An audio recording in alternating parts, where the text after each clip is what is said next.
వ్యాప్తంగా రేషన్ కార్డుదారులకు సన్నబియ్యం పంపిణీ జరుగుతోంది। ఈ సందర్భంగా సన్నబియ్యం తీసుకున్న సిద్దిపేట మహిళ చేసిన పనిని చూసి సీఎం రేవంత్ రెడ్డి మెచ్చుకోకుండా ఉండలేకపోయారు। అక్బర్పేట గ్రామానికి చెందిన లక్ష్మి అనే మహిళకు రేషన్ కార్డు ద్వారా 24 కిలోల సన్నబియ్యం పంపిణీ చేశారు। ఇన్ని రోజులుగా దొడ్డు బియ్యం వస్తుండగా ఇప్పుడు సన్నబియ్యం రావడం పట్ల ఆనందం వ్యక్తం చేసింది।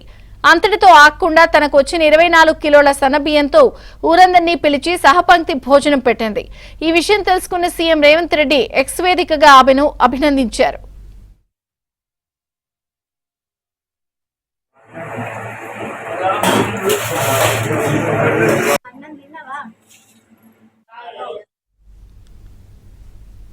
తెలంగాణ రాష్ట్ర ప్రభుత్వం ప్రతిష్టాత్మకంగా ప్రవేశపెట్టినటువంటి సన్నబియ్యం కార్యక్రమాన్ని ఈ రోజు అక్బర్పేట భూంపల్లి మండల కేంద్రంలో వారాంతపు సంతలో చేపలు కట్ చేసే చిరు వ్యాపారి దళిత వ్యాపారి అయినటువంటి కూతురి లక్ష్మి గారి ఇంటిలో తెలంగాణ ప్రభుత్వం తనకు 24 కిలోల బియ్యం వచ్చినాయని చెప్పేసి ఆ 24 కిలోల బియ్యంకు 125 మందికి భోజనాలు ఏర్పాటు చేయడం చాలా సంతోషించదగ్గ విషయం।